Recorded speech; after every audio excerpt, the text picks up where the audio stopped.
Halo semuanya, Pak Cliff dan teman-teman sekalian. Nah, di video kali ini saya akan menjelaskan tentang perusahaan dagang yang sebelumnya saya menjelaskan tentang perusahaan jasa di video-video sebelumnya. Nah, sebelum itu perkenalkan kembali nama saya Felicia Devina Wijaya dengan NIM 1016040510004.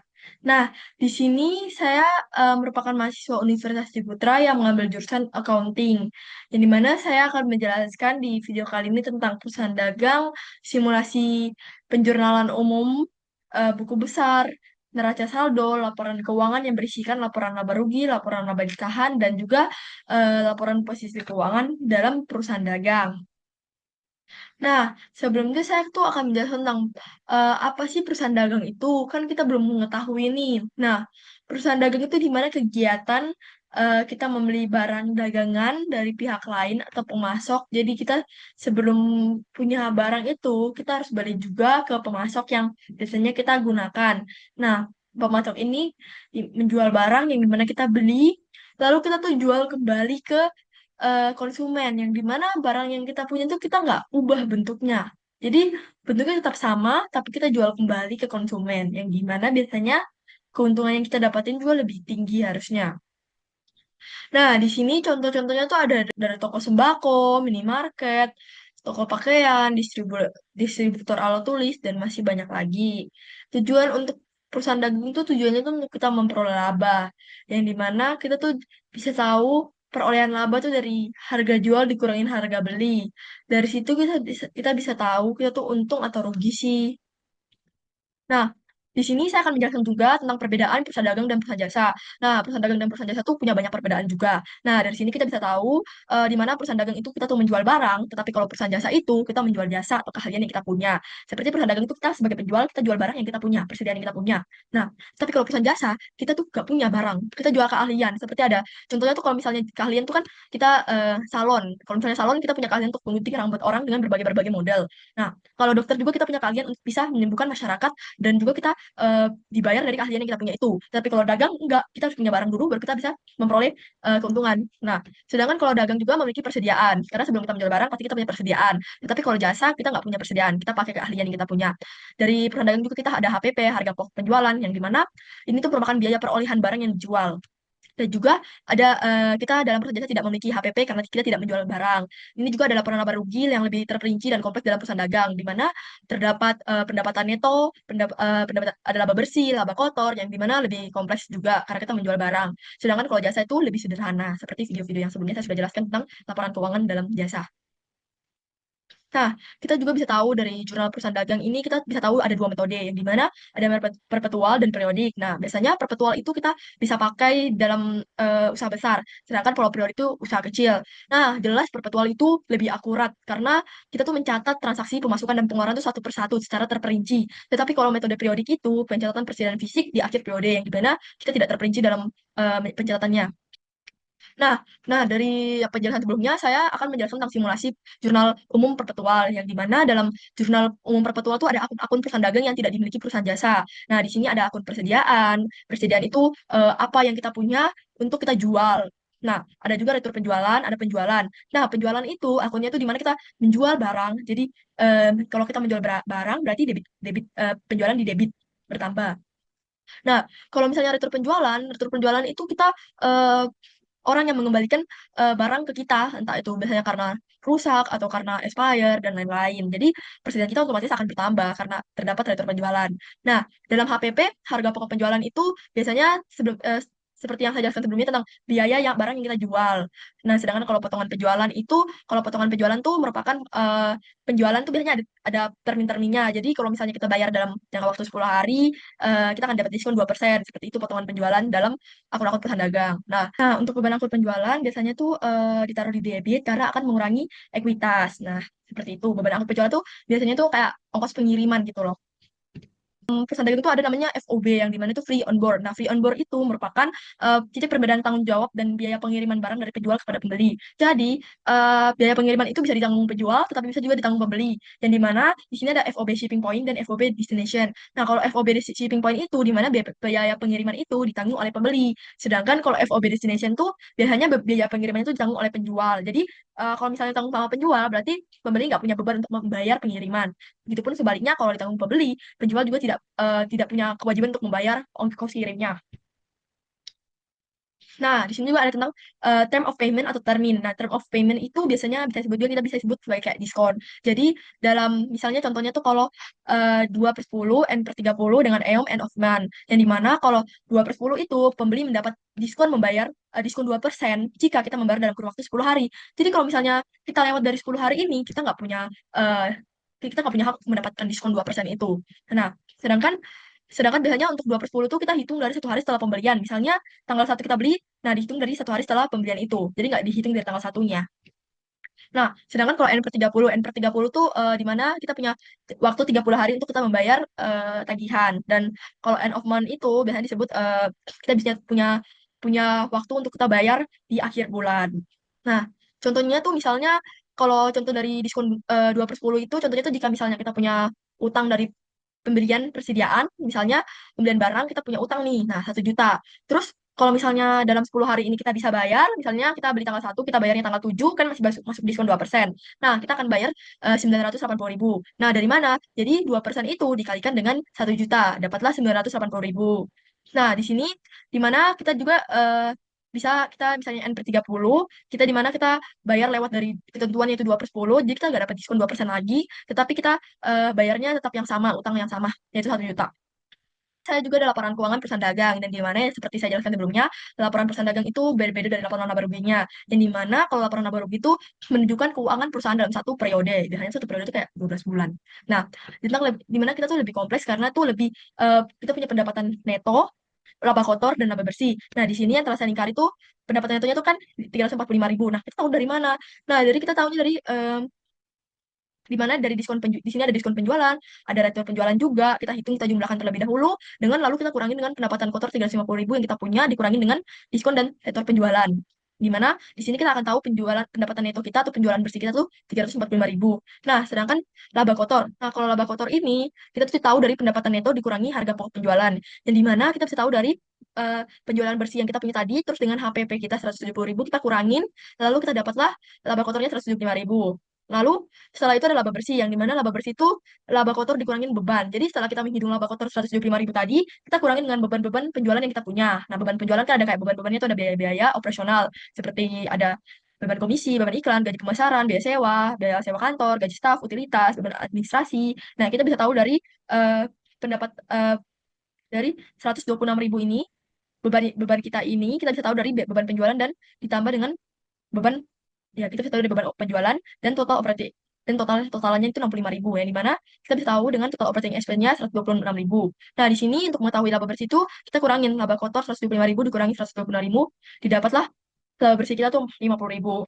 Juga kita dalam pendapatan operasional itu biasanya laba bersihnya disebut seperti itu. Tetapi kalau misalnya kita punya pendapatan bunga, beban bunga, nah kita beban lain-lain kita bisa tambahin lalu ditambahin yang laba bersih selanjutnya yang di mana 49.100. Nah, saya akan biasanya laporan laba ditahan. Nah, kalau laporan laba ditahan itu caranya itu sama aja seperti perusahaan jasa, yang dimana laporan laba ditahan itu menunjukkan perubahan laba dalam satu periode, yang dimana ada laba ditahan, biasanya ada saldo awal, laba bersih, dividen atau preferred, saldo laba ditahan akhir. Nah, di sini terlihat laba ditahan awalnya 3 miliar, terus laba bersihnya 250 juta, terus kita bisa ngurangin dengan dividen yang kita punya, yaitu 150 juta. Setelah kita kurangin, lalu kita ketahuilah laba ditahannya, dan kita akan mengetahui laba ditahan akhirnya itu dari laba ditahan awal ditambah dengan laba ditahan yang kita miliki dari laba bersih dan dividen. Selanjutnya laporan posisi keuangan, yang dimana laporan posisi keuangan itu adalah laporan yang menunjukkan posisi keuangan suatu perusahaan. Jadi, laporan posisi keuangan itu bisa nunjukin aset, liabilitas, dan ekuitas. Nah, di sini kita bisa tahuin dari aset lancar, aset tetap yang dijumlahkan, lalu kita bisa tahu asetnya, lalu di sini liabilitas dan ekuitasnya kita bisa ketahui juga. Yang dimana jumlah dari liabilitas dan ekuitas itu kita bisa ketahui yang dengan aset itu balance atau tidak. Kalau misalnya balance berarti laporan posisi keuangan kita udah benar. Nah, Selanjutnya, saya akan menjelaskan tentang simulasi perusahaan dagang. Nah, di mana saya akan membuat tentang jurnal umum, buku besar, neraca saldo, laporan laba rugi, laporan laba ditahan, dan laporan posisi keuangan. Silakan disimak dan nonton ya.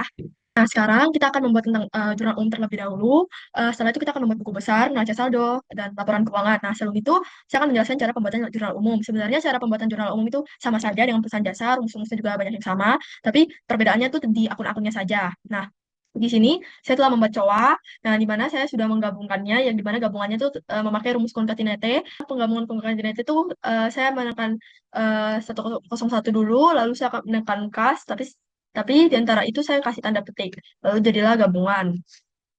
Nah, seperti penjelasan yang telah saya jelaskan sebelumnya tentang cara pembuatan COA di video sebelumnya. Nah, sekarang kita akan melihat soalnya. Nah, di sini eh, terdapat surat pernyataan penyetoran modal yang di mana nama dengan nama Raymond di di mana dia telah menyetorkan modal sebanyak 300 juta rupiah secara tunai. Lalu dia juga telah menyetorkan peralatan 80 juta, persediaan 55 juta, kendaraan 275 juta, sehingga totalnya 710 juta. Setoran ini diberikan sepenuhnya kepada CV Joy memberikan bagian dari modal yang disetor. Nah, ini kan sudah ditandatangan kedua pihak. Nah, di sini saya akan membuat tabel jurnal umum terlebih dahulu. Kita berikan nama tanggal, akun debit, akun debit dan kredit untuk pengisian nominalnya, dan juga ada akun yang bisa membantu kita untuk membuat buku besar dan neraca saldo. Selanjutnya ada juga keterangan. Di sini kita kira-kirakan kita kasih luas juga. Nah, setelah itu kita kasih kotak. Ini agak panjang saja. Nah, setelah itu kita akan membuat terlebih dahulu eh, akun-akunnya, tapi dengan cara lebih cepat, yaitu kita tidak perlu mengetik, lalu kita tinggal pakai data validation aja dari cowok yang telah tadi, gabungan yang telah tadi kita buat. Nah, untuk membuat akun debit akun kredit itu kita pergi ke data, lalu kita tekan data validation, lalu allow-nya tuh yang list, short-nya tuh yang COA. Nah, kita short-nya nih yang gabungan yang tadi kita buat. Nah, setelah itu kita blok, kita tekan OK, lalu semuanya ini udah ada. Tinggal kita pilih. Nah, kita kembali ke soal. Di sini, surat pernyataan penyetoran modal si Raymond ini, dia menyetorkan 300 juta secara tunai, yang dimana kita sebagai CV Joy itu, kita kasih setoran modalnya tuh, kita tulis tanggal terlebih dahulu, yaitu 1 Mei 2025. Terus lebih dahulu tanggal-tanggalnya, perkiraannya, kita tulis 20. Lalu akun debitnya, karena kan dia nyetorin nyetorin modal, berarti kas kita tuh bertambah. Kita sebagai CV Joy, kasnya bertambah di debit. Lalu kita tulis nominalnya 300 juta. Nah, di sini kan belum ada kayak rupiahnya, belum ada komanya. Kita kayak lihatnya jelek kan. Nah, kita tinggal blok aja semua dulu. Terus kita ganti ini di home. Kita ganti ini kan general umum di numbernya. Kita ganti jadi accounting. Nah, tapi ini jelek kan. Ini kan dolar. Kita mau yang rupiah. Kita ganti di sini. Kita kasih desimalnya 0 aja. Terus habis itu kita cari rupiahnya. Nah, kita udah dapat rupiahnya. Kan oke. Nah, di sini kan kenapa jelek kan? Kayak nolnya ngegantung. Terus, karena masih ada satu angka belakang koma. Nah, di sini udah bagus kan. Nah, di sini nah untuk akun sendiri, akun itu akan membantu kita untuk di buku besar dan neraca saldo yang dimana kita pakai rumus jika debit sama dengan nol, maka ji- eh, maka jika salah akan ada di kredit dan jika benar akan ada di debit. Nah, di sini kan karena akun debit kita tekan berarti benar di akun debit 300 juta. Nah, kita tinggal tulis terima, keterangannya terima setoran setoran modal kas.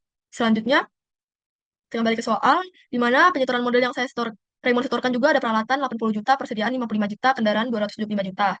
Nah, kita cari dulu peralatan. Peralatan kan, kalau peralatan kita yang disetorkan, berarti peralatan kita kan bertambah. Bertambah di mana? Bertambah di debit. Dan juga tadi kan disebutkan ada persediaan. Nah, di mana karena disetorkan, berarti persediaan kita tuh bertambah di debit. Selanjutnya tadi juga disebutkan ada kendaraan. Kendaraan itu juga bertambah di debit karena kita dikasih, kita menerima. Lanjutnya kita kembali nulis tanggal. Biar kami. Nah, Nah, di sini setelah ini kita tulis terlebih dahulu nominalnya tadi itu peralatan 80 juta, persediaan 55 juta, persediaan 55 juta, kendaraan 275 juta. 10 juta, 25 juta, dan juga kendaraan 275 juta. Nah, nah, di sini kan kita lihat kok akun ini nggak bertambah. Maksudnya kayak di sampingnya tuh kosong, nggak seperti yang di tanggal 1 yang kas. Nah, karena kita belum meneruskan aja ke semua ini. Nah, setelah itu kan pada tanggal 1 Mei itu ada penyetoran modal yang dimana kalau penyetoran modal tuh berada di akun kredit pertama di kredit dimana kita tekan aja tinggal tekan penyetoran modal modal sorry modal. Nah, di sini modal modal itu di kredit yang dimana modal ini kita jumlahkan semua yang kita dapat di debit setelah setoran modal yang diberikan Raymond itu. Nah, kita pakai rumsum. Rumsum itu untuk penjumlahan keseluruhan. Jadi kita tinggal blok aja nih dari 300 juta ini kita tinggal blok. Nah, setelah jumlahkan 710 juta rupiah. Nah, kita cocokkan. Tadi kan juga Raymond nyebutin kalau setoran modal ini ditotalkan menjadi 710 juta. Ya, sudah benar berarti. Nah, tinggal kita kasih keterangan-keterangannya. Berarti di sini kita menerima setoran modal. Cocokkan kembali ya. Presiden memberi peralatan 80 juta. Oke. Setoran modal, setoran modal kendaraan. Juga untuk yang modal ini kita tinggal tulis aja setoran modal. Nah, setelah itu nomor selanjutnya, nah, nah di sini ada surat jalan yang dimana surat jalan ini dari CV Istana mengirimkan ke CV Joy. Jadi CV Joy itu membeli barang di CV Istana yang dimana pada tanggal 2 Mei. Nah, keterangannya itu FBB Destination. FBB Destination berarti kan ditanggung pengirimannya oleh penjual seperti penjelasan saya sebelumnya. Yang gimana di sini dia mengirimkan Aqua, Pokari, Tas Segar, Citato, Pringles barang dagangnya sebanyak sekian. Ya, di mana sudah ditandatangani oleh kedua belah pihak. Nah, di sini surat jalannya sudah ada. Nah, di sini terdapat invoice-nya. Kalau invoice kan berarti kita belum membayar ke CV Istana. Nah, pada tanggal 2 Mei ini invoice-nya tuh udah jatuh temponya tanggal 2 jatuh temponya tuh 2 per 15 atau N per IOM yang dimana tuh terminnya jika kita membayar 15 hari dalam waktu 15 hari kita bisa mendapatkan 2% diskon. Nah, di sini ada barang dagangannya ini yang kita beli, harga satuannya dan juga totalannya. Nah, dengan pengantaran yaitu FBB Destination, pembayaran bisa melakukan lewat bank dan tunai. Di sini juga totalannya itu 30.500.000 dan sudah ditandatangani oleh CV Istana. Nah, dari sini kita bisa tahu persediaan kita tuh kita karena kita melakukan pembelian, berarti persediaan kita tuh bertambah, tetapi karena kita utang dagang berarti bertambah di kredit. Pada tanggal 2 Mei 2025 kita tulis dulu tanggalnya. Setelah itu kita tulis cari listnya yang dimana karena kita membeli berarti persediaan kita bertambah dan bertambah sebanyak 30.500 totalannya tadi. Nah, di sini keterangannya itu karena kita membeli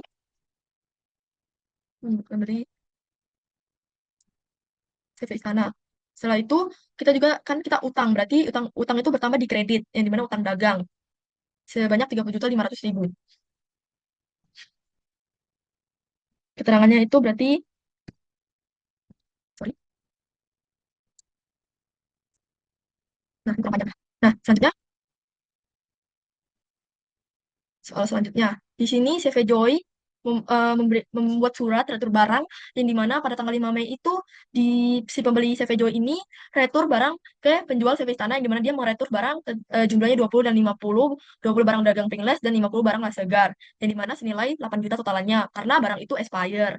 Nah, di sini dengan ini kami CV Joy mengembalikan barang atas pembelian tanggal 2 Mei. Jadi pada tanggal 2 Mei tadi kan kita sudah jumlahkan kan 30.500.000 dan di sini ternyata ada retur barang pada tanggal 5 Mei yaitu 8 juta dan sudah ditandatangani oleh CV Joy sendiri.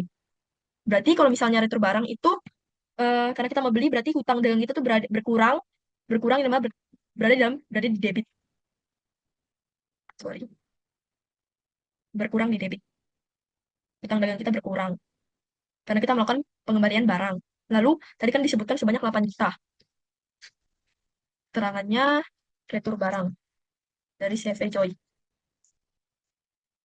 Terus kita tulis lagi kembali tanggalnya pada tanggal 5 Mei karena kita utang dagang kita berkurang. Berarti eh, otomatis persediaan kita juga berkurang di kredit. Karena kan tadi persediaan kita sudah bertambah nih di debit. Tapi karena kita kita melakukan retur, berarti persediaan kita berkurang. Senilai 8 juta. Nah, selanjutnya tuh kita lihat soal selanjutnya.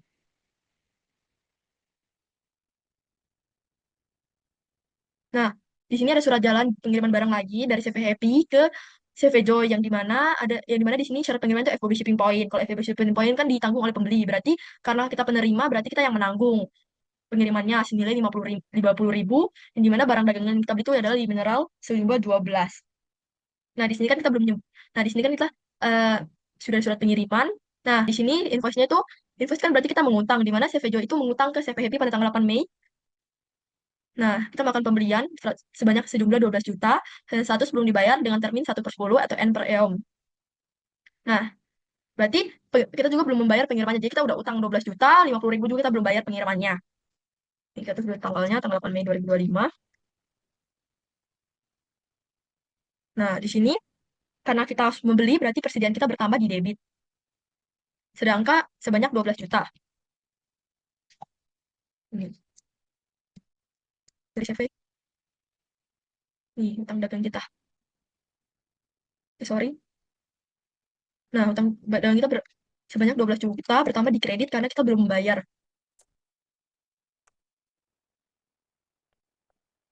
Setelah itu, kita lihat dari soal selanjutnya.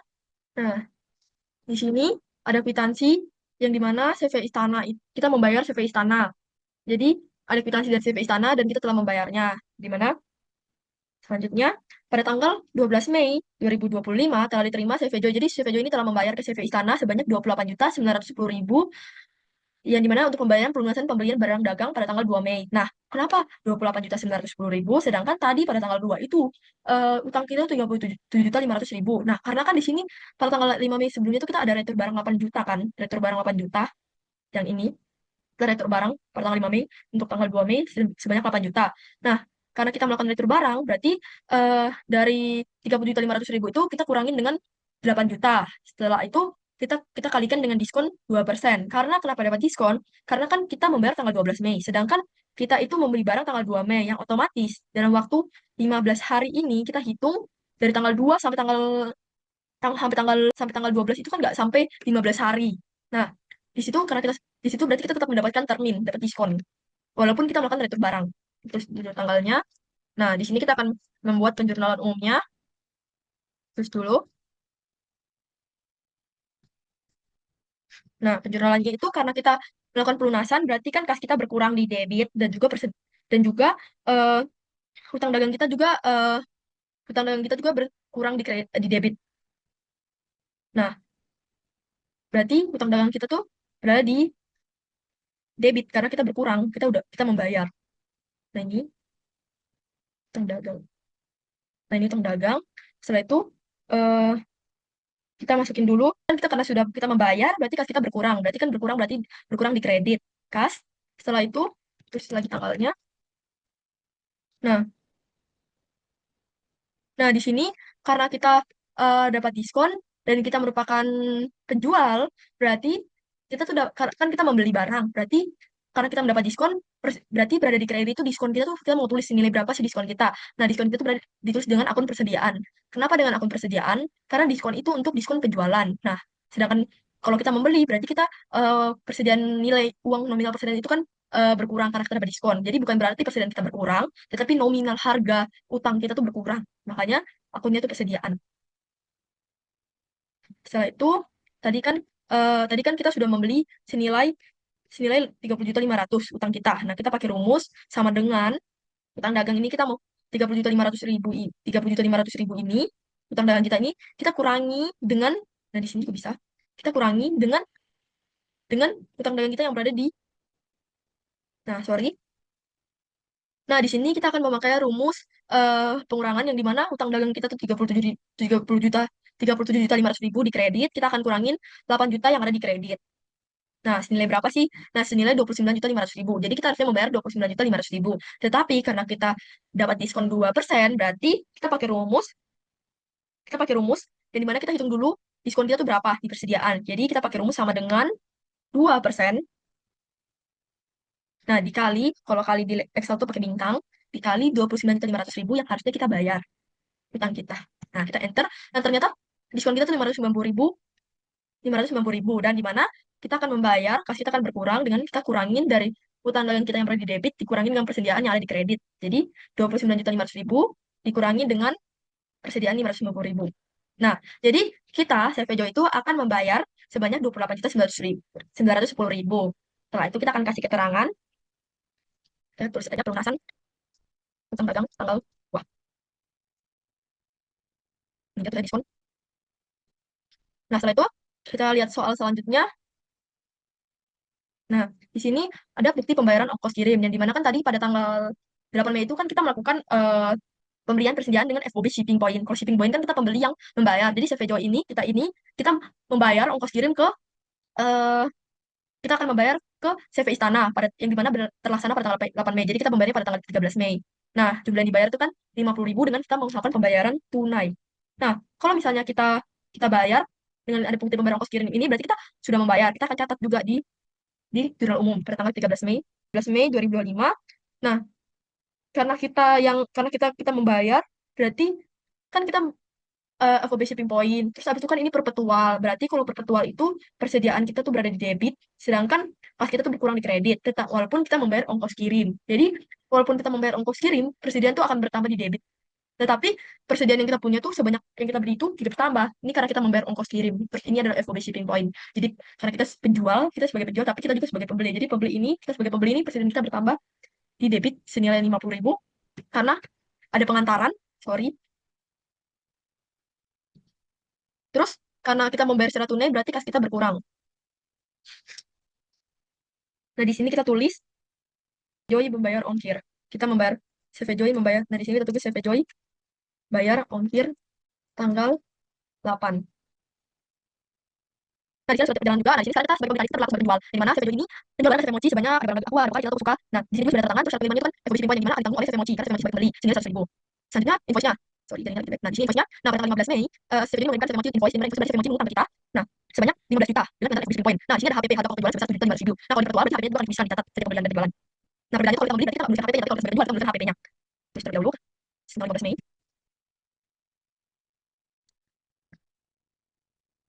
Nah, di sini kan karena si CV Mochi ini berutang ke kita, berarti piutang kita tuh bertambah di debit. Piutang dagang itu apa? Piutang dagang itu di mana kita sebagai penjual orang yang mengutang ke kita. Jadi pembeli yang mengutang ke kita. Tadi kan utang kita bertambah di kredit. Sekarang piutang kita bertambah di debit karena orang yang mengutang ke kita.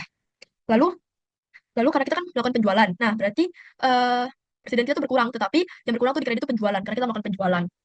Nah, kalau penjualan kan tadi kita sudah jual. Kita sudah jual 15 juta yang di mana di sini berarti utang dagang kita juga 15 juta, yang di mana CV Mochi mengutang ke kita dan juga penjualan kita tuh juga 15 juta sebanyak. Kita kasih keterangan terlebih dahulu. CV Joy menjual secara kredit ke CV Mochi.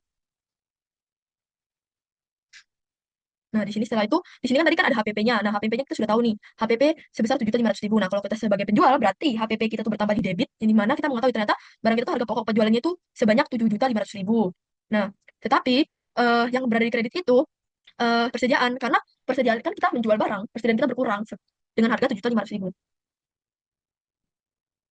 Nah, di sini kita kasih keterangan, berarti CV Joy, secara kredit ke CV Mochi. Selanjutnya, si harga pokok penjualan ini kita kasih keterangan yang sama juga, CV Joy menjual secara kredit. Kita kasih tulis aja menjual ke CV Mochi, CV Joy. Nah, setelah itu kita lihat soal selanjutnya. Tulis aja cost. Nah, di sini kan karena ada retur barang, berarti yang bertambah di debit itu adalah retur penjualan. Karena kan tadi penjualan itu berada di kredit karena kita menjual. Nah, sekarang retur penjualan itu berada di debit, bertambah di debit karena tadi kan sudah menjual terus dikembalikan. Lalu bertambah, makanya ditulis retur penjualan. Cari terlebih dahulu retur penjualan.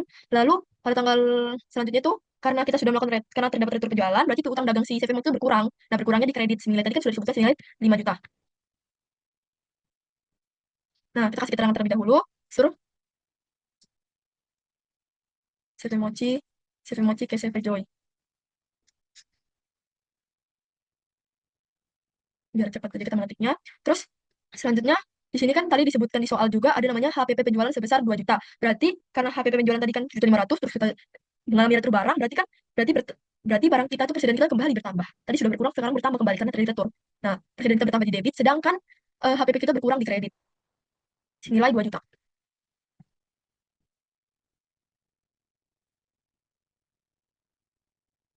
Kita kasih terima retur dari CV Mochi. Kasih keterangan. Setelah itu, soal selanjutnya. Nah, di sini di mana terdapat surat jalan pengiriman barang pada tanggal 19 Mei, di sini CV Joy menjual barang ke CV Pau syarat pengirimannya FOB destination yang dimana ditanggung oleh penjual. Nah, di sini berarti kita yang menanggung, penjual yang menanggung sebanyak 50.000. Nah, di sini barang dagangannya sekian. Lalu di sini ada invoice pada tanggal 19 Mei, CV Joy mengirimkan ke CV Pau. Yang dimana kalau invoice berarti utang, CV Pau ini mengutang ke CV Joy sebanyak 8 juta. Lalu juga dari dengan pengantaran yaitu FOB Destination, HPP-nya sebesar 4 juta. Kita tulis dulu tanggalnya 19 Mei.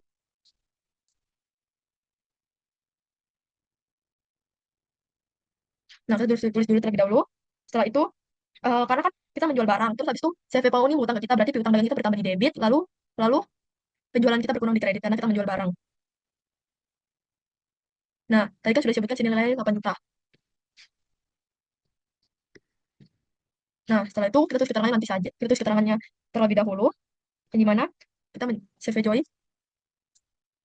menjual secara kredit ke CV Pau.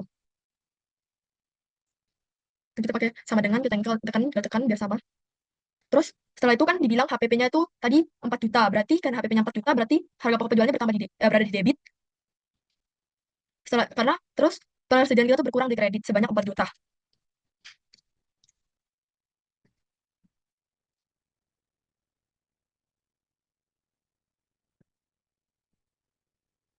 Nah, setelah itu di sini karena kita FOB Destination berarti kita penjual yang membayar ongkirnya. Dan tadi kan sudah disebutkan ongkirnya itu senilai 50.000 pada tanggal 19 Mei juga. Jadi kita sudah sekalian membayar ongkirnya.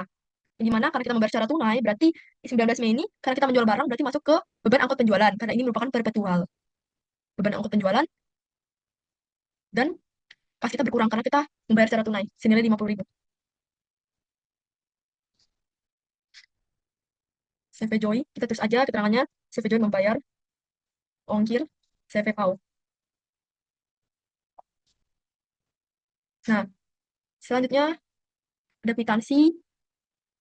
Nah, di sini kwitansinya tuh tanggal 20 Mei dari CV Happy yang dimana telah diterima dari CV Joy. Jadi kita tuh telah membayar 12 juta pelunasan pembelian barang dagang pada tanggal 8 Mei. Nah, pada tanggal 8 Mei ini kan kita telah membeli barang. Lihat dulu soalnya. Nah, dari CV Happy, kita telah membeli barang sebanyak 12 juta. Di sini kan pada tanggal 8 Mei, dan di sini juga ada terminnya 1/10. Kenapa kita membayarnya 12 juta di kwitansi dari CV Joy-nya? Karena kita tuh sudah melewati batas waktu 10 hari pembayaran. Ya, karena kita membayarnya pada tanggal 20 Mei, yang sudah lewat 12 hari ya. Nah, di sini juga oleh sebab itu, di sini kan disebutkan juga ongkirnya senilai 50.000 FOB shipping point dan shipping point itu kan dibayar oleh pembeli. Nah, di sini kita sebagai pembeli itu kita nggak bayar lagi di tanggal 20 Mei karena kita sudah membayar pada tanggal 13 Mei yang tadi ada eh, bukti pembayaran ongkos kirim. Kembali ke kwitansinya. Nah, oleh sebab itu kita tulis tanggal 20 Mei 2025 yang dimana karena kita membayar pada tanggal 8 Mei karena kita telah membayar berarti kas kita tuh berkurang sedangkan utang kita tuh berkurang di debit. Nah, senilai 12 juta. Nah, senilai 12 juta kita kasih keterangan nasi utang tanggal 8 dari eh, pada CV Mochi, CV Happy. Lunasi utang tanggal 8 pada CV Happy. Nah, kita ada soal selanjutnya.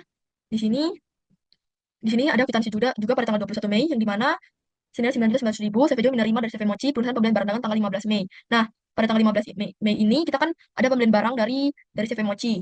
Kita lihat soalnya dari sebelumnya. Ya, ini CV Pau. Nah, ini CV Mochi. Nah, di sini kan 15 juta. Di sini juga ada terminnya 1/10. Yang di mana? Kenapa kita bayarnya 9.900.000? Karena kita tuh ada retur barang. CV Mochi tuh meretur barang 5 juta. Yang berarti 15 juta yang kita sudah kasih invoice itu berarti CV Mochi punya utang berkurang ke kita senilai 10 juta. Nah, karena utangnya berkurang, tapi ada termin 1/10. Nah, kita lihat kembali. Dia bayarnya tanggal 21 dan invoice-nya tanggal 15 yang di mana tuh masih masuk dalam 10 hari pembayaran. Kita tulis lagi kembali tanggal 21 Mei 2025.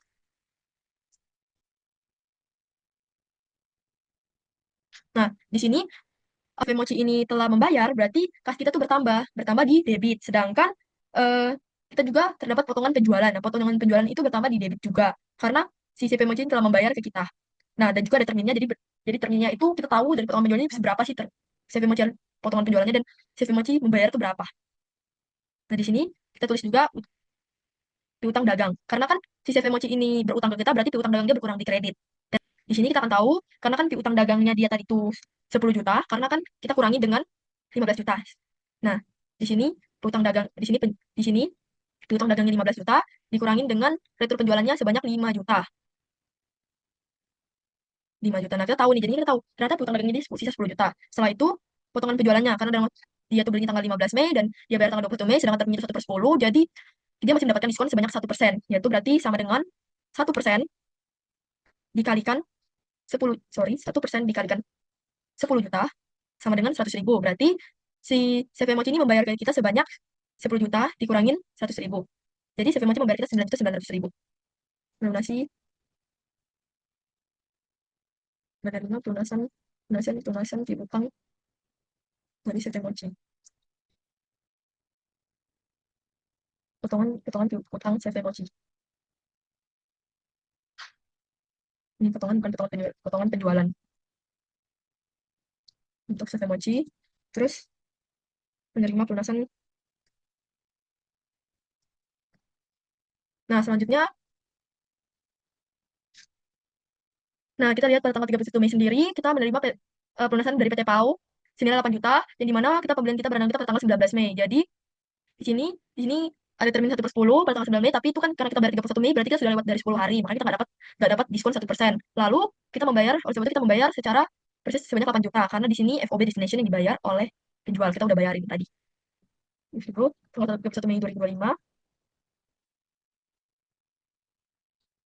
Nah, tanggal 31 ini, karena tadi si CVPO itu mengutang ke kita, berarti kas kita bertambah, karena sekarang dia udah bayar, lalu piutang dagangnya berkurang di kredit sebanyak 8 juta. Nah, menerima pelunasan piutang dari CVPO, dari PT PAU. Nah, karena ini merupakan PT, jadi kita ganti ya. Sini juga.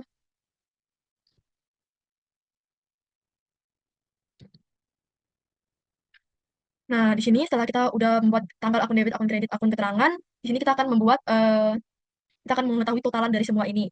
Kita pakai rumus sum. Nah, sum itu untuk di sini kita akan totalin di debit dan kreditnya itu apakah yang kita tulis semuanya sudah beres atau belum sih di jurnal umum, sudah masuk semua atau belum sih dari soal-soal yang tadi. Kita tinggal blok aja semuanya, kita enter, sama juga di kredit, sama kita buat seperti itu. Di sini kita akan mengetahui apa aja yang belum kita tuliskan atau apakah sudah lengkap atau belum. Nah, di sini ternyata hasilnya tuh balance. Jadi yang kita kerjakan tuh sudah balance.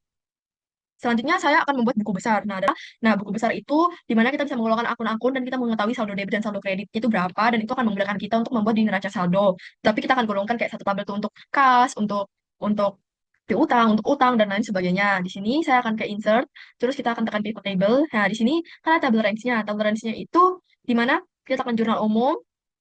Di sini tabel range-nya itu kita akan menekan tanggal akun debit, debit kredit, akun keterangan sampai ke bawah dan memanjang. Nah, sekitar segitu. Saya tidak usah sepanjang itu. Nah, setelah itu kita akan menekan apa saja sih yang dibutuhkan buku besar. Nah, buku besar itu membutuhkan tanggal debit kredit untuk kita mengetahui nominalnya dan akun dan keterangan.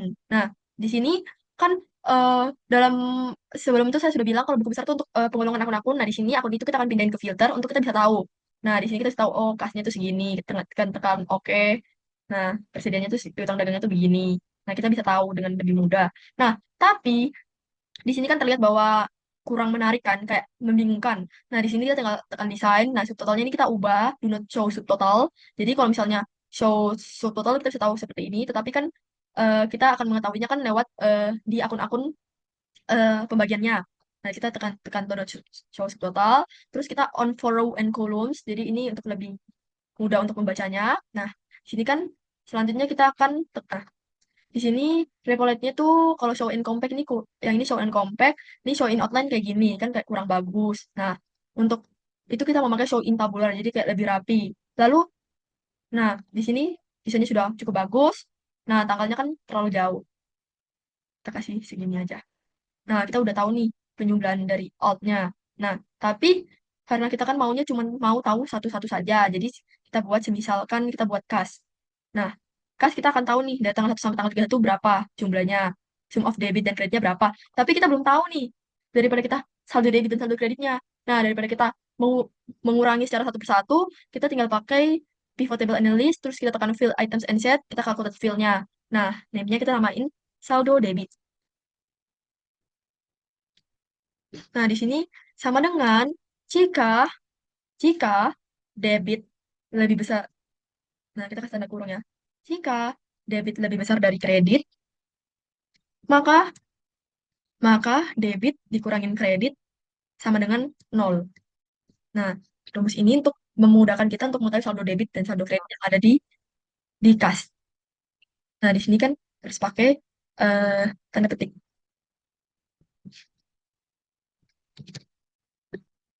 Besar dari kredit, maka debit dikurangan kredit sama dengan nol. Coba kita kasih. Hmm. Nah, di sini kan kita sudah mengetahui sum of saldo debitnya. Lalu setelah itu kita akan membuat sum of saldo kreditnya dengan cara yang sama. Nah, di sini kita ganti dulu menjadi saldo kredit. Setelah itu kita pakai rumus yang sama if jika kredit lebih besar dari debit, maka kredit dikurang debit sama dengan nol. Tapi seperti yang tadi kita kasih tanda petik terlebih dahulu di kreditnya, lalu tekan enter. Nah, di sini kan kita sudah tahu bahwa saldo debit kasnya tuh senilai segini. Tapi kan ini kita masih ada tulisannya sum of debit, kurang bagus untuk dibaca. Kita ganti aja jadi debit,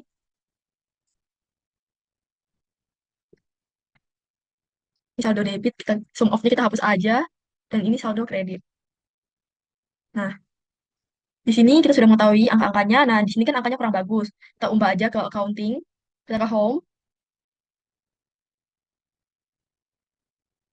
kita ubah menjadi rupiah, seperti cara yang tadi, ini rupiah Indonesia. Nah, lalu kita, nah di sini kita udah tahu kan, nah grand totalnya berapa. Nah, kita tinggal copy aja untuk kita mengetahui yang akun-akun lain. Seperti ini, seperti ini. Nah, di sini kita akan tahu, seperti ini juga, seperti ini. Nah, di sini kita tinggal ganti, di sini kan ada kas. Nah, di sini kita ganti aja dari kas jadi persediaan. Nah, kita harus make space. Nah, kita kasih tutup dulu. Kita make space dulu buat cukup. Nah, di sini kita akan ganti jadi persediaan. Nah, karena persediaan kita banyak, jadi ini tuh kita hapus yang di sini. Nah, dilihat pivot table-nya. Nah, lalu kita tekan persediaan. Nah, di sini kan kita tekan persediaan. Setelah itu kita tekan hutang dagang. Nah, di sini kita akan membuat lebih panjang aja. Hutang dagang kita ganti jadi kendaraan.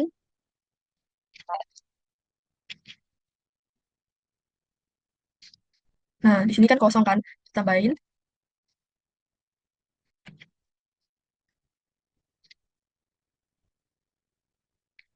Nah, di sini kan kendaraan kita ubah. Ini kan kendaraan udah. Kita ubah jadi modal. Terus ini kita ubah jadi setelah kendaraan itu ada peralatan. Di sini, terus habis itu kita tinggal naikin ini. Biar gak kelihatan space-nya yang terlalu jauh. Kita ubah ini ke hutang dagang. Setelah itu kita naikin juga yang ini. Nah, habis hutang dagang kita ubah ke penjualan. Ini kita kasih ke retur penjualan. Nah, di sini masih ada tiga, kita tinggal tambahin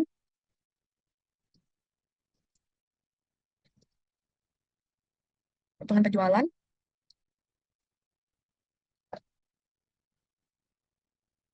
Nah, nah dari potongan penjualan, di sini ada harga pokok penjualan, dan di sini beban angkut penjualan. Nah, di sini sudah terdapat semuanya, tinggal kita rapiin aja. Nah, ini sudah mencakup semuanya.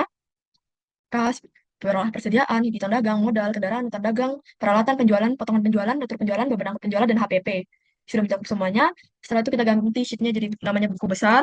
Setelah kita membuat buku besar, kita buat neraca saldo. Nah, cara membuat neraca saldo itu tersendiri untuk kita mengetahui hasil eh, penjualan dan pembelian kita dari saldo debit dan saldo kreditnya. Nah, di sini kita akan duplikat duplikat buku besar ini dengan cara kita create a copy. Setelah itu kita pindahin ke sini dan kita ganti namanya jadi neraca saldo. Setelah itu, kita tuh hanya membutuhkan satu pivot table aja. Jadi untuk yang tadi yang kita udah buat buku besar penggolongan itu, kita hapus aja semuanya yang lain. Karena kita ingin mengetahui semuanya secara keseluruhan semua akun. Nah, kita tinggal hapus, delete. Nah, setelah itu,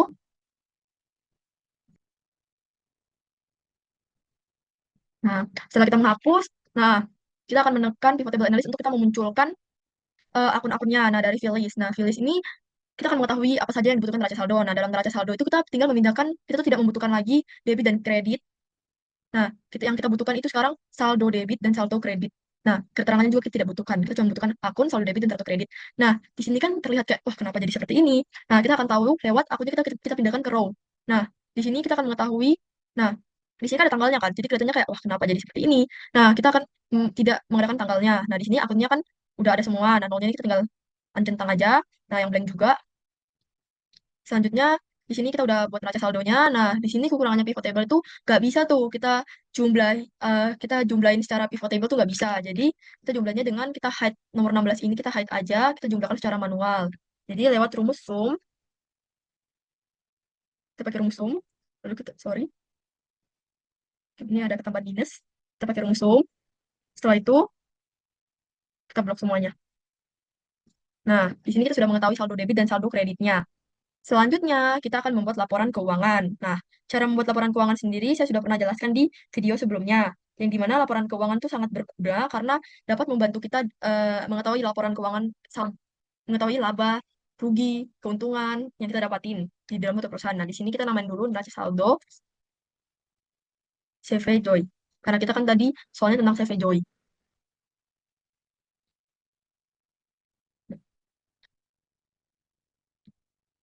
Nah, di sini kita jangan lupa juga kita kasih masuk grand total. Setelah itu kita kasih warna. Nah, setelah itu kita akan membuat laporan laba rugi terlebih dahulu. Kita namakan dulu laporan laba rugi. Setelah itu kita akan kasih judul untuk periode yang berakhir per 31 Mei 2025. Nah, di mana CV Joy sendiri yang merupakan pemiliknya. Nah, di sini kita akan mengetahui dari laporan laba rugi ini sendiri kita akan mengetahui pendapatan, beban, eh, dan laba bersih dari perusahaan. Nah, ini kita kasih lebar dulu sedikit. Nah, kita kasih warna ya. Nah, di sini dalam laporan laba rugi itu ada namanya pendapatan penjualan. Dan juga ada pendapatan penjualan itu kita bisa tahu dari apa aja sih pendapatan yang kita dapatin. Terus dulu judulnya pendapatan pendapatan penjualan. Setelah itu, nah dari pendapatan penjualan ini kita tahu nih apa aja yang kita punya. Nah, pendapatan apa aja. Nah, dari pendapatan ini kita tahu bahwa ada penjualan, ada namanya retro penjualan, dan juga ada potongan penjualan dari pendapatan penjualan itu. Nah, di sini setelah kita ada penjualan, retro penjualan, potongan penjualan. Nah, di sini juga ada nanti ada namanya pendapatan neto. Nah, setelah kita menuliskan pendapatan, kita menuliskan dulu beban operasional. Yang dimana beban operasional itu seperti ada beban angkut penjualan, ada beban-beban yang kita ada di dalam suatu perusahaan kita ini. Nah, di sini beban kita cuma satu, yaitu beban angkut penjualan. Dan hanya ada beban utilitas dan lain sebagainya. Tapi itu adanya di perusahaan biasa. Terus juga laba kotor. Nah, kita akan mengetahui laba kotornya. Di sini kita akan setelah kita mengetahui laba kotornya, juga kita akan mengetahui total beban beban operasional. Nah, setelah itu kita akan mengetahui pendapatan dan beban lain-lain. Biasanya dalam laporan laba rugi juga ada pendapatan beban lain-lain seperti ada beban bunga dan lain-lain sebagainya. Di sini tidak ada pendapatan dan beban lain-lain. Maka kita kasih strip aja. Dan karena itu kita akan mengetahui dari semua ini laba bersih yang kita dapatin itu berapa sih. Nah, dari sini kita akan mengetahui lewat rumus yang namanya rumus string.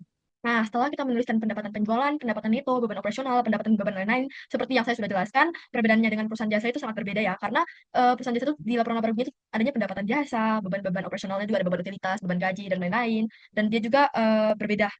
Nah, di sini kita akan menuliskan lewat rumus sum if. Kenapa pakai rumus sum if? Karena sum if itu dapat membantu kita untuk menuliskan angka-angka ini. Karena misalnya, kalau misalkan kita tulis tidak pakai sum if, kita tulis ini, penjualan. Penjualannya ini 23 juta.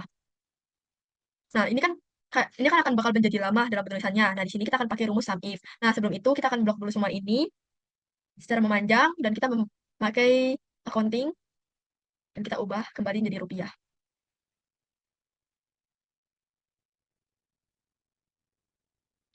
Nah, di sini sudah jadi rupiah kan. Nah, di sini untuk kita membuat sum if kita tekan dulu sama dengan di penjualan kita tekan dulu sama dengan sum if. Nah, dalam membuat sum if itu kita harus perlu tahu. Nah, sum if itu kan kita akan di mana penjumlahan jika ada kriteria, ada range, ada sum range-nya. Dan di mana jika ada kriteria tertentu, maka kita akan tahu nih penjumlahannya tuh berapa. Nah, karena ada kriteria tertentunya. Nah, dari sini kita coba dulu di penjualan. Nah, range-nya itu kita blok akun semuanya. Setelah itu kita kasih koma, lalu kita tekan, setelah itu kita akan tekan sum, tekan kriterianya itu penjualan. Setelah kita tekan kriteria penjualan, kita tekan sum range-nya. Nah, kita mau sum range-nya itu di mana? Nah, saya maunya sum range-nya itu di saldo debit. Nah, di sini kita tinggal enter. Nah, tapi di sini kok kenapa jadi strip? Kenapa nggak 23 juta? Karena 23 juta itu ada di saldo kredit, sedangkan yang tadi kita buat itu di saldo kredit loh. Terus habis itu kita harus buat apa? Nah, kita tinggal tambah sum if, yang mana range-nya tetap sama, akun. Setelah itu kita kasih koma, penjualan, kriterianya karena kita ingin mengetahui berapa sih penjualan ini. Nah, kita tekan lagi saldo kredit. Nah, sampai ini. Nah, do you want to accept this credit? Yes. Nah, kita tuh akan tinggal kita copy aja nih semua. Tapi kan ini bentuknya jelek kan. Nah, untuk kita lihat yang bentuk lebih baik dan kita kita oleh sebab itu kita akan membuat namanya string. Kenapa adanya string? Karena string itu buat range yang kita mau tuh tidak akan berubah walau berpindah, tapi string kita tuh membantu kita untuk tidak ada perubahan di entah di pendapatan, penjualan. Nah, gini caranya ya. Kita pakai string itu di Dari sini kita akan pakai string itu di akun dan saldo debit dan saldo kredit. Sedangkan untuk kriteria itu kita tidak pakai agar dapat nominal itu akan berubah. Nah, di sini kita kasih.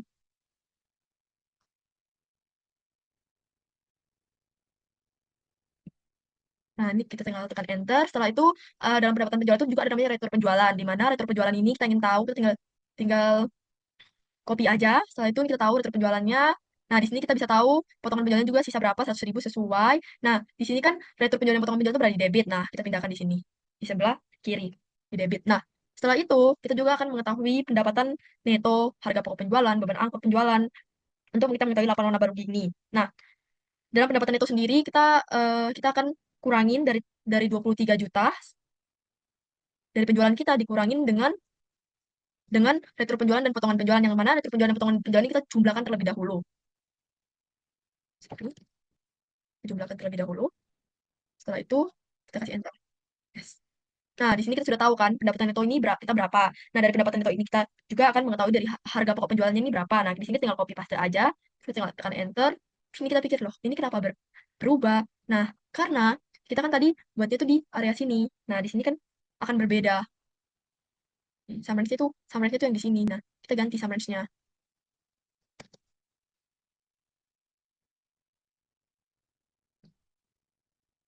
Karena kan tadi kita summary itu yang dari sini ke sini, makanya berpindah.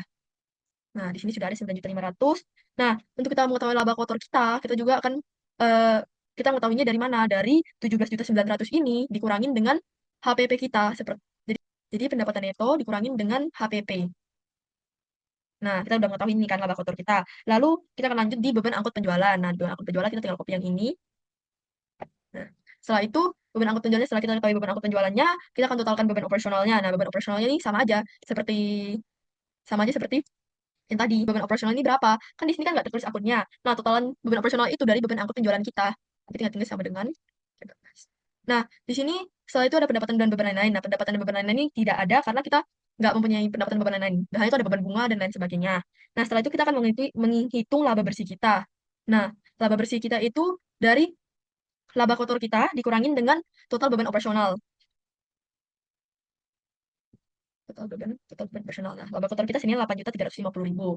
Setelah itu kita akan membuat laporan laba ditahan. Kita tulis dulu judulnya. Laporan laba ditahan untuk periode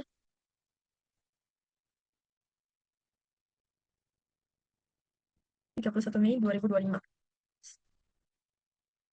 Nah, di sini kan laporan laba ditahan tuh untuk kita mengetahui saldo laba awal, saldo laba akhir kita, seperti yang saya jelaskan di penjelasan PPT sebelumnya. Jadi, laporan laba tahan ini untuk kita mengetahui gimana sih CVJO ini saldo awalnya itu berapa, saldo akhirnya itu berapa. Nah, biasanya kan juga laporan laba tahan tuh ada namanya prive, dividen. Nah, saldo laba awal itu merupakan saldo awal kita sebelum periode sebelum bulan sebelumnya, yang dimana kayak misalnya yang kita pakai di bulan Mei, berarti bulan April itu sudah saldo awal itu berapa, saldo akhir kita di bulan April itu berapa, itu yang akan menjadi saldo laba tanggal 1 Mei, atau disebut juga saldo awal. Nah, di sini saldo awal kita tuh tidak ada. Strip. Nah, di sini setelah itu kita juga akan mengetahui laba bersih kita. Nah, laba yang sudah kita dapatkan di laporan laba rugi. Nah, di sini laba bersih kita 8.350. Nah, kita juga akan menuliskan prive atau dividen. Nah, biasanya di sini itu ada pengambilan dari pengambilan pribadi atau dividen pembagian yang dimana di sini kita tidak ada prive atau dividen. Kalau misalnya prive atau dividen ada, maka akan ada akunnya. Dan juga laba bersih untuk saldo akhir kita akan kita mengetahui dari laba bersih dikurangin prive atau dividen. Tetapi karena tidak ada, jadi kita tulis aja saldo laba akhir kita itu yaitu 8.350.000. Nah, prive dividen kita tidak ada.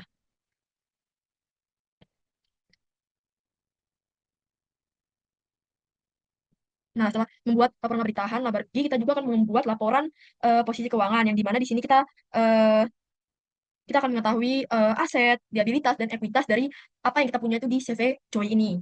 Nah, di sini kita akan tulis terlebih dahulu laporan posisi keuangan. Nah, laporan posisi keuangan ini yang seperti yang saya sudah sebelumnya jelaskan di video PPT yang dimana em, laporan posisi keuangan itu untuk periode akhir di periode akhir 31 Mei yang dimana kenapa periode akhir 31 Mei di sini tuh kita tuh bisa menggunakan apa yang kita punya itu untuk kita periode selanjutnya. Nah, terus di CV Joy. Setelah itu tulis aset. Nah, di sini kita lihat aset kita tuh ada apa saja sih. Nah, asetnya tuh ada kas, persediaan, ada piutang juga, ada kendaraan, apa yang pokoknya aset tuh apa yang kita punya. Nah, di sini kita lihat sendiri, ini ada kas, ada persediaan, di sini juga ada piutang dagang. Nah, kebetulan piutang dagang itu tidak ada karena tadi itu CV Pau dan CV Mochi telah membayar ke kita. Nah, di sini sudah aset kita sudah ada semuanya. Kita akan tulis di sini total aset. Setelah itu kita akan mengetahui liabilitas. Nah, liabilitas itu apa sih? Liabilitas itu adalah kewajiban yang harus dipenuhi oleh perusahaan. Jadi kita harus bayar itu. Di mana liabilitas itu ada hutang. Nih, di sini ada hutang. Nah, setelah itu liabilitas itu sudah tidak ada lagi, kita tidak ada memiliki kewajiban lagi. Nah, kita cuma memiliki kewajiban untuk hutang. Nah, di sini ada total total liabilitas. Setelah itu ada namanya ekuitas yang dimana ekuitas itu kita mempunyai hak atas ekuitas. Di mana ekuitas itu hak kepemilikan kita atas aset perusahaan setelah kita semua melakukan semuanya dan kewajiban akan dikurangi. Di sini saya sudah tulis ekuitas. Setelah itu ekuitas itu termasuk ke dalam modal. Nah, setelah itu sudah tidak ada lagi ekuitas kita saldo laba. Nah, di sini saldo laba kita tuh kita akan mengetahui saldo laba kita dari yang tadi saldo laba akhir kita. Lalu total ekuitas kita tuh berapa? Lalu total liabilitas ekuitas kita tuh berapa? Ekuitas plus ekuitas. Nah, di sini sama aja kita akan memakai rumus sum if seperti yang tadi, seperti laporan laba rugi, laporan laba ditahan. Kita akan pakai yang sama. Ini saya rapikan terlebih dahulu. Setelah itu, nah di sini aset. Aset kan di debit. Nah, di sini kita pakai aja yang sama nih. Nah, aset itu semuanya berada di debit. Nah, di sini total aset kita itu kita akan jumlahkan total aset kita lewat sum if, di mana piutang dagang kita tidak ada. Kita akan pakai rumus sum untuk menjumlahkan total aset kita. Ini akan sangat mempermudah kita untuk dalam penjumlahan. Nah, di sini kita udah tahu aset kita tuh ada berapa. Setelah itu kita akan menuliskan hutang dagang liabilitas kita, yang dimana liabilitas tuh ada hutang dagang, dimana hutang dagang kita tuh nggak ada. Kita kasih strip aja. Nah, setelah itu total liabilitas kita tidak ada, karena utang kita tidak ada. Setelah itu modal. Nah, modal kita tuh berapa sih? Modal kita tuh ada di kredit, yang dimana kita tinggal copy aja dari sini. Rumus sum if-nya kita tidak perlu mengetik ulang. Nah, ini akan sangat mempermudah kita dan kita akan melihat, nah, benar kan 710 juta. Nah, saldo laba kita tuh yang berada di saldo laba akhir. Jadi kita tekan. Nah, di sini kita taruh sini aja, kita akan totalkan. Total ekuitasnya lewat rumus sama dengan sum. Nah, ini sudah terjumlah. Nah, di sini kita akan menjumlahkan total liabilitas plus ekuitas, di mana penjumlahannya itu dari 15 ditambah dengan total ekuitas. Nah, kenapa value? Karena di situ saya kasih strip. Coba. Nah, di sini di hasil strip langsung kelihatan 718.350 juta. Nah, di sini dalam laporan posisi keuangan untuk kita tahu apakah yang kita punya itu sudah balance, sudah benar atau belum. Kita akan lihat dari total aset dan total liabilitas plus ekuitasnya. Nah, di sini kan sudah terlihat ini benar. Nah, setelah itu kita rapikan. Kita rapikan seperti ini dan kita kasih warna. Nah, di sini kita kasih bot aja total aset kita berapa biar kita tidak kebingungan untuk mempermudah kita untuk membacanya juga. Nah, di sini dan total liabilitas juga karena ini nggak ada berarti 0. Setelah itu ekuitas kita kasih bot juga. dan total diabilitas-diabilitasnya kita kasih baut juga. Saya akan rapikan terlebih dahulu.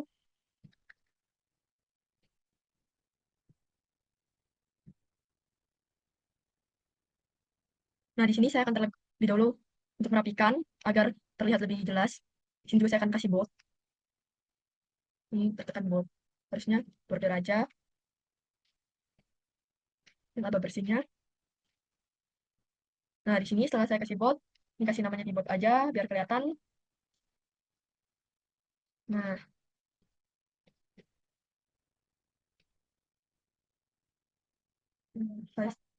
nah, sekian dari penjelasan saya pada hari ini. Terima kasih telah menonton. Mohon maaf sebesar-besarnya jika saya ada salah kata dalam pengucapan dan juga dalam perumusan. Mohon maaf. Sekian dari saya. Terima kasih.